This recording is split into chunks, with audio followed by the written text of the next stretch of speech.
আসসালামু আলাইকুম। আজকে 8ই মার্চ আন্তর্জাতিক নারী দিবস। আন্তর্জাতিক নারী দিবস উপলক্ষে জাতীয় নাগরিক পার্টি এনসিপির পক্ষ থেকে আমরা বাংলাদেশ এবং বিশ্বের সকল নারীদেরকে রক্তিম শুভেচ্ছা জানাই। আমরা জানি যে নারী দিবসের প্রেক্ষাপট তৈরি হয়েছিল শ্রমজীবী নারীদের যে মজুরি আদায়ের যেই লড়াই, সেখান থেকেই আমরা পৃথিবীর যদি রাজনৈতিক ইতিহাস দেখি, আসলে যে কোনো অধিকার আমাদেরকে আদায় করে নিতে হয় সবসময় আন্দোলন সংগ্রামের মধ্য দিয়ে।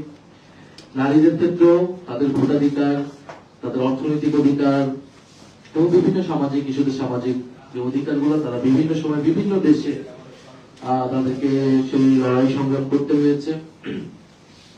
এবং নারীদের আলাদা সংগ্রামের বাইরেও যখন যে কোনো জাতীয় সংগ্রামেও আমরা নারীদের কিন্তু সেই অংশগ্রহণ, সেই ভূমিকা সবসময় দেখেছি। বাংলাদেশের ইতিহাসেও আমরা সেটা দেখেছি।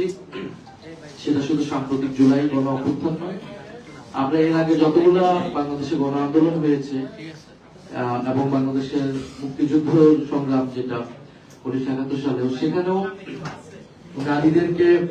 নারীদের ব্যাপক অংশগ্রহণ এবং ভূমিকা ছিল।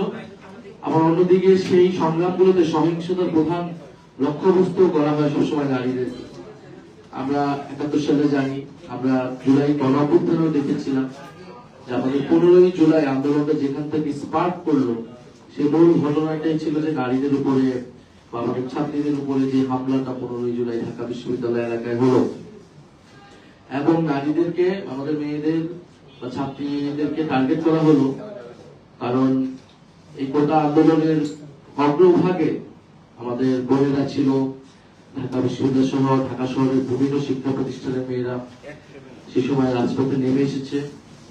ফলে এই আন্দোলনটা একটা বৈধতা, একটা নেতৃত্বের জায়গায় নারীরা চলে এসছে। এবং এই কারণে নারীদের প্রতি বা ছাত্রীদের প্রতি সেই ক্ষোভটা আমরা সেই সময় ফ্যাসিস্ট বাহিনী দেখেছিলাম।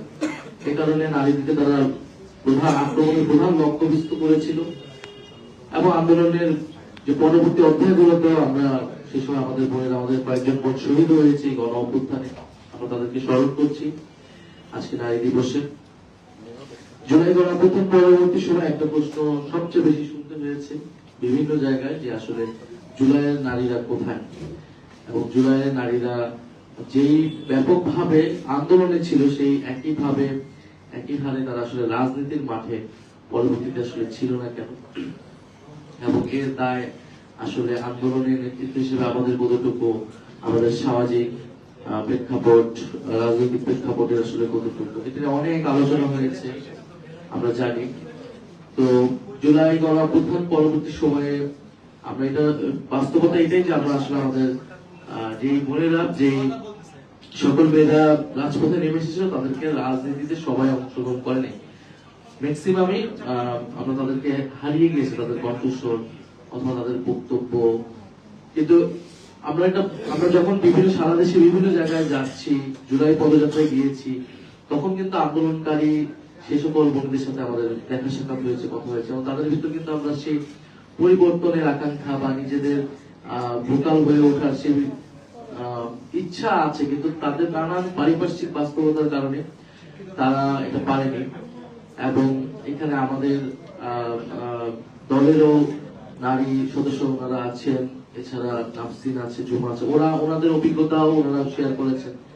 জুলাই পরবর্তী সময়ে এই জিনিসটা অনেক বেশি, এটা আগে থেকেই ছিল, কিন্তু নারীদের প্রতি অনলাইনে যে সাইবার বুলিং এবং নারীদেরকে টার্গেট করে এমন একটা পরিস্থিতি তৈরি করা হয় যে মানসিক ভাবে তারা বিপর্যস্ত হয়ে যায়। বিশেষত রাজনৈতিক ভাবে ভোকাল যে সকল মেয়েরা জুলাই থেকে উঠে এসেছে বা নানাভাবে কথা বলতেছে, কথা বলার চেষ্টা করছে বিভিন্ন ইস্যুতে, এটা দলমত নির্বিশেষে, এটা শুধু যে, কিন্তু জুলাইয়ের নারী যারা, তারা এটা অনেক বেশি ফেস করেছে। এবং আমাদের অনেক বৈষম্যবিরোধী ছাত্র আন্দোলনের অনেক মেয়েরা কিন্তু রাজনীতি ছাড়তে বাধ্য হয়েছে। এবং সাংগঠনিক ভাবে আমরা হয়তো সেই কমফোর্ট জায়গাটা তৈরি করতে পারিনি যেখানে নারীরা সিকিউর ফিল করবে, কারণ সামাজিক সাইবার স্পেসটা এত বেশি বিষাক্ত হয়ে গিয়েছিল বিভিন্ন সময়। এমনকি আমাদের একজন এনসিপির ঢাকা মহানগরের ধানমন্ডি থানার একজন নারী কর্মী, তিনি আত্মহত্যা করেছিলেন ইলেকশনের আগে যে তাকে রুমি নাম, তাকে এমন ভাবে সাইবার বুলিং করা হয়েছিল ধানমন্ডি 32 নম্বর একটা ঘটনা নিয়ে, যে আরো হয়তো তার জীবনে অনেক ঘটনা থাকতে পারে, কিন্তু এই ঘটনা তাকে এত বেশি প্রভাব বিস্তার করেছিল যে তাকে সুইসাইড করতে হয়েছিল। বলে সারা দেশে ঢাকা শহরেই আমরা এই চাপ বা আমাদের বোনেরা এটা ফেস করেছে। ঢাকার বাইরের অবস্থা কিন্তু আরো আরো খারাপ ছিল। ফলে সেই জায়গায় তবে আমরা মনে করি যে, এবং আমরা দেখেছি যে সারা দেশে নারীরা কিন্তু এখনো আসলে দেশের পরিবর্তন, সংস্কার, নিজেদের অধিকার, তারা সেই সচেতনতা তৈরি হয়েছে ব্যাপকভাবে। এবং এবারে নির্বাচনেও আমরা মনে করি যে বিশেষত আমাদের যে আমরা যে জোটে ছিলাম 11 দলের পক্ষে কিন্তু আমাদের নারীরা ব্যাপকভাবে কাজ করেছে। সারা দেশের নির্বাচনে নারীরাই মানে নির্বাচনের পরিস্থিতি অনেকখানি পাল্টে দিয়েছে। এটা আমরা অনেক বেশি এটা দ্বারা উপকৃত হয়েছি। আন্তর্জাতিক এই যে নারী দিবস, এবং নারী দিবসে আমরা আমাদের দলগত জায়গা থেকে যে জাতীয় নারী শক্তি, সেটার একটা উদ্যোগ আমরা নিয়েছি। আজকে আমরা সেই উদ্যোগটা শুরু করতে যাচ্ছি। হয়তো এটা আমরা এই উদ্যোগটা সারা দেশে বা সাংগঠনিক বিস্তার ছড়িয়ে দেওয়ার চেষ্টা করব। জাতীয় নারী শক্তি তারা এনসিপির সাথে সহযোগী হিসেবে থাকবে, কিন্তু তারা হয়তো নারীদের বিষয়টা নিয়ে কাজ করবে, তাদের মতো স্বাধীনভাবে তারা কাজ করবে। জাতীয় নারী শক্তি নারীদের যে বৈষম্যহীন আমরা সমাজ প্রতিষ্ঠা করতে চেয়েছি জুলাই গণ অভ্যুত্থানের মধ্য দিয়ে, এবং জুলাই গণ অভ্যুত্থানের প্রশ্নটাই ছিল কিন্তু মর্যাদার প্রশ্ন। কারণ এখানে যে রুসাদ বললেন যে নারীদের কোটা ছিল, কিন্তু সেটা সত্ত্বেও নারীরা রাজপথে বা এই দাবিতে, কোটা সংস্কার দাবিতে নেমেছে কেন? কারণ তারা মনে করেছে যে তাদের মেধা, যোগ্যতা এবং সমান নাগরিকত্বের বিষয়টাকে তারা প্রাধান্য রেখে তারা এই আন্দোলনে সমর্থন দিয়েছে এবং নেমে এসেছে। ফলে প্রধান প্রশ্নটা ছিল মর্যাদার জায়গা থেকে যদি সমাজের বৈষম্য থাকে, সে মর্যাদার জায়গাটা নিশ্চিত হয় না।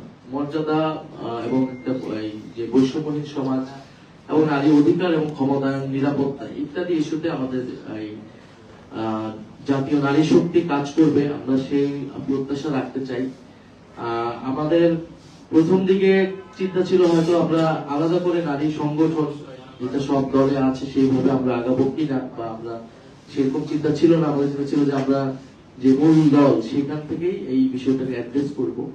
কিন্তু আমাদের 1 বছর অভিজ্ঞতায় মনে হলো যে আমাদের আলাদা একটা ধারা রাখা দরকার, নারীদের, শুধু যারা নারীদেরকে ফোকাস করে, নারীর ইস্যুগুলোকে ফোকাস করে কথা বলবে। কারণ রাজনৈতিক দলের জায়গা থেকে সবসময় হয়তো এই জায়গাটা নিশ্চিত করা যায় না, বা দলের অভ্যন্তরে নারীদের অনেকগুলো বিষয় থাকে, সেই নারীদের কমফোর্টের বিষয় থাকে, নিরাপত্তার বিষয় থাকে, রাজনৈতিক ভাবে এবং বাহ্যিক ভাবেও এই জায়গাটায় আমাদের একটা উপলব্ধি হয়েছে যে আলাদা নারী সংগঠন এটা প্রয়োজন, যারা নারী ইস্যুতে কথা বলবে, পাশাপাশি দলীয় আদর্শ লক্ষ্যের জায়গাতে কাজ করবে। তো সেই জায়গা থেকে আমাদের আজকে নারী শক্তির আমাদের এই চিন্তাটা, এবং আমাদের লক্ষ্য থাকবে যে, বা আমাদের নারী শক্তির প্রতি আমাদের প্রত্যাশা থাকবে যে এই যে বিশেষত যে চলমান বর্তমান এখন যে সহিংসতাগুলো চলছে, এই সহিংসতার একটা অংশ হচ্ছে রাজনৈতিক, আরেকটা অংশ আমাদের সামাজিক ভাবে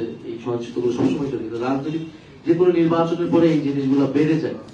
আমরা সরকারের প্রতি আহ্বান জানাবো দৃঢ়ভাবে, কঠোরভাবে এটা বন্ধ করার জন্য এবং আইনি ব্যবস্থা নেওয়ার জন্য। কারণ বিচারহীনতার সংস্কৃতি থেকেই সমাজে এই জিনিসগুলো বাড়তে থাকে।